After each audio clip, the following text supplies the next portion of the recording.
Hello student, স্বাগত easy ব্যাকরণে। আজকের ভিডিওতে আমরা ক্লাস 11-এর সেকেন্ড সেমিস্টারের অন্তর্গত দানবীর কর্ণ নামক নাট্যাংশটি নিয়ে আলোচনা করব। এই ভিডিওতে থাকবে লেখক পরিচিতি, উৎস ও দানবীর কর্ণ নাটকটির বিষয়বস্তু ও নামকরণের সার্থকতা। আগের ক্লাসগুলোতে আমরা ঋতুচর্যা পদ্যাংশটি নিয়ে তোমাদের সাথে বিস্তারিত আলোচনা করেছিলাম। সেই ভিডিওগুলো তোমরা অবশ্যই দেখে নিও। তাহলে চলো আজকের ক্লাস শুরু করা যাক। প্রথমে আমরা দেখে নেব লেখক পরিচিতি।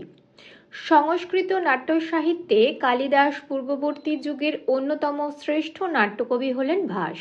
কবি দণ্ডী, কালিদাস, বাণভট্ট, জয়দেব, রাজশেখর ও বাক্পতিরাজ তাদের সাহিত্য কৃতিত্বে নাট্যকার ভাসকে শ্রেষ্ঠ মর্যাদার আসনে স্থান দিয়েছেন। এহেন নাট্যকবির জন্মভূমি সম্পর্কে কিছুই জানা যায় না। প্রথিতযশা নাট্যকার মহাকবি ভাসের মহাভারতাশ্রিত নাটকগুলির মধ্যে একটি হল কর্ণভারম। এই একাঙ্ক ও ব্যয়ক শ্রেণীর কর্ণভারম নাটকের অংশ বিশেষ হল আমাদের পাঠ্যাংশ দানবীর কর্ণ। এরপর আমরা দেখে নেব বিষয়বস্তু। প্রথমে রয়েছে ব্রাহ্মণ বেশে ইন্দ্রের আগমন। কৌরবপক্ষে কুরুক্ষেত্র যুদ্ধের সেনানায়ক হচ্ছেন কর্ণ। যুদ্ধে যাত্রার জন্য তিনি প্রস্তুত। এই সময় নেপথ্য থেকে শোনা গেল বীর্যবান কণ্ঠস্বর, মহত্তরাং ভিক্ষাং ইয়াচে, অর্থাৎ মহা ভিক্ষা চাই।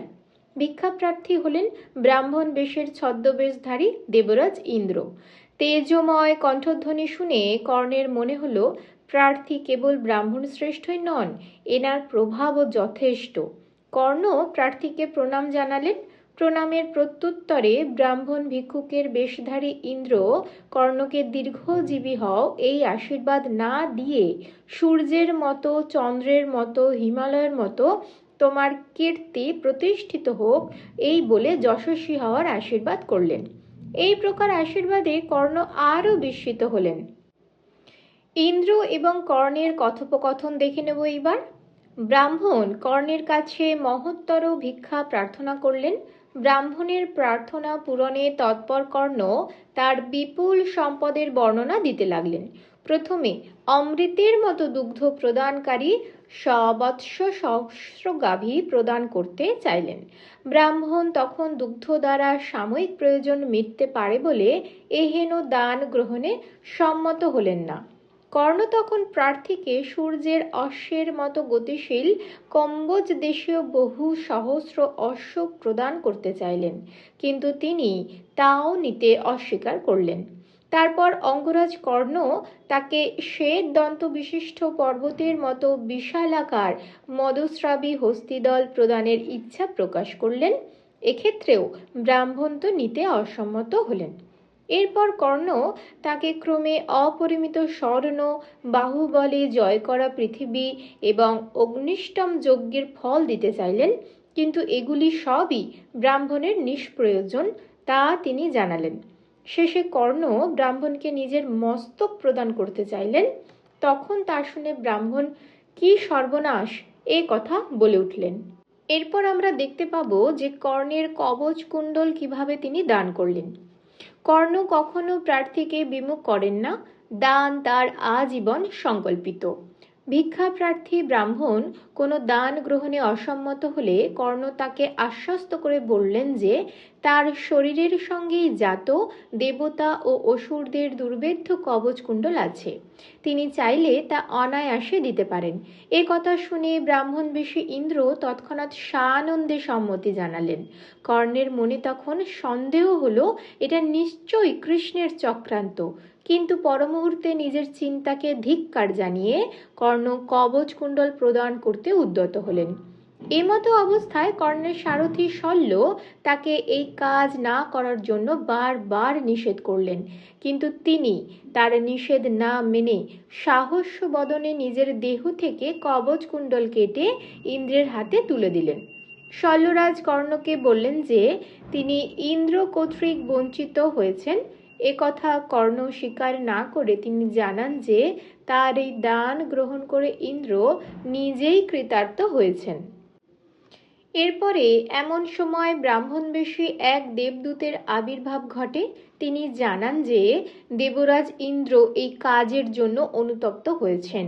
তার গৃহীত দানের প্রতিদানস্বরূপ কর্ণের জন্য বিমলা নামক এক একাগ্নি অস্ত্র প্রদান করেন। এই অস্ত্রের দ্বারা পাণ্ডবদের একজনকে তিনি অবশ্যই হত্যা করতে পারবেন। প্রথমে দানের প্রতিদান রূপে কর্ণ তা গ্রহণ করতে অস্বীকার করলেও পরে ব্রাহ্মণ বাক্যবোধে তা গ্রহণ করেন। দেবদূত কর্ণকে জানান যে স্মরণ মাত্রই তিনি এই অস্ত্র হাতে পাবেন। এতক্ষণ আমরা দেখলাম দানবীর কর্ণ নাট্যাংশটির বিষয়বস্তু। এরপর আমরা দেখে নেব নামকরণের সার্থকতা।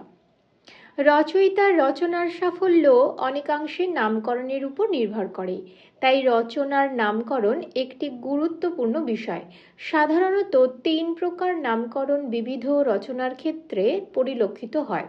তা হলো 1 বিষয়বস্তু অনুসারে, 2 প্রধান চরিত্র অনুসারে এবং 3 গল্পের ভাবার্থ বা ব্যঞ্জনানুসারে। আমাদের পাঠ্যাংশ দানবীর কর্ণ এই নামকরণটি মহাকবি ভাস নায়কের নামানুসারেই করেছেন। সেই হেতু এই নামকরণকে নায়কাশ্রয়ী বলা যেতে পারে। এরপর দেখব কাহিনী বিশ্লেষণ। কর্ণ মহাভারতের এক উজ্জ্বল চরিত্র। কর্তব্যবোধ, কৃতজ্ঞতা, শৌর্য এবং দানশীলতায় তিনি এক অসাধারণ পুরুষ। তিনি অর্জুনের প্রধান প্রতিপক্ষ। সেই কর্ণ অর্জুনের হাতে নিহত হয়েছেন একথা সত্য, কিন্তু এর পশ্চাতে ছিল তার ভাগ্য বিড়ম্বনা। তার বীরত্ব গাথাকেও অতিক্রম করেছে দানশীলতা। কৌরবদের সেনাপতি পদ গ্রহণ করে তিনি অর্জুনের বিরুদ্ধে যুদ্ধযাত্রায় উদ্যত হয়েছেন। সেই সময় ব্রাহ্মণের ছদ্মবেশে দেবরাজ ইন্দ্র কর্ণের কাছে প্রার্থীরূপে এসে উপস্থিত হন। অঙ্গরাজ কর্ণ হলেন আদর্শ দানবীর। প্রার্থীর প্রার্থনা পূরণে তিনি আত্মত্যাগেও প্রস্তুত। সেই কারণে যুদ্ধযাত্রার প্রাক্কালে যা তার পক্ষে সবচেয়ে প্রয়োজনীয়, সেই কবচকুণ্ডল তিনি সাহস্য বদনে তুলে দিলেন প্রার্থীর হাতে। এই দানের পরিণাম যে মৃত্যু, তা তার অজানা নয়, তবুও সেই দানে তার চিত্ত বিচলিত হয়নি। জীবন মৃত্যুর সন্ধিক্ষণে তিনি তার দান ব্রতকেই মহিমান্বিত করেছেন, কারণ তার মতে হুতং চ দত্তং চ তথৈব তিষ্ঠতি। নাট্যাংশটির বিষয়বস্তু বিশ্লেষণ করলে দেখা যায় যে প্রায় সমস্ত ঘটনার কেন্দ্রবিন্দু হল কর্ণের দানশীলতা। তাই দাতা কর্ণ প্রবাদ আজও প্রচলিত, দানে বীর। আর নায়কের আগে, এই নামের আগে যে দানবীর, এই পদটিও খুবই অর্থব্যঞ্জক তথা সার্থক বিশ্লেষণ, কারণ দান কার্যে তিনি ছিলেন সর্বাগ্রগণ্য। তার তুল্য দাতা পৃথিবীতে দুর্লভ। তাই দানবীর কর্ণ এই নামকরণটি যে যথার্থ তা বলাই বাহুল্য। আজকের ভিডিওতে আমরা দেখলাম কবি পরিচিতি, উৎস, বিষয়বস্তু এবং নামকরণের সার্থকতা। পরবর্তী ভিডিওতে আমরা দানবীর কর্ণ নাট্যাংশটির যে মূল বিষয়বস্তু, সেটা বিস্তারিত সংস্কৃত উচ্চারণের সাথে আলোচনা করব। তার জন্য তোমরা আমার এই ইজি ব্যাকরণ চ্যানেলটি অবশ্যই সাবস্ক্রাইব করে রাখো, যাতে প্রতি মুহূর্তে তোমরা আমার নতুন ভিডিওগুলি দেখতে পাও। এবং পরীক্ষার জন্য নিয়মিত ও গাইডেড পড়াশোনা যদি করতে চাও, তাহলে আমার অনলাইন ক্লাসের সাথে যোগাযোগ করতে পারো। এখানে ক্লাস 11 ও 12-এর সম্পূর্ণ সিলেবাস, ব্যাকরণ, অনুশীলনী, লেখার নিয়ম, এই সব বিষয় পড়ানো হয় এবং নোটস একদম ফ্রিতে পাওয়া যায়। যোগাযোগ করতে চাইলে ভিডিওর নিচে দেওয়া নম্বরে তোমরা হোয়াটসঅ্যাপে মেসেজ করতে পারো। যদি তোমরা নিয়মিত গ্রামার শিখতে চাও এবং তার ডাউট ক্লিয়ার করতে চাও, পরীক্ষায় ভালো নম্বর পেতে চাও, তাহলে আমার অনলাইন ক্লাসে এনরোল করতে পারো।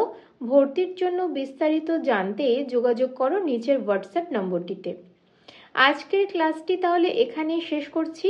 Stay focused. See you in the next class.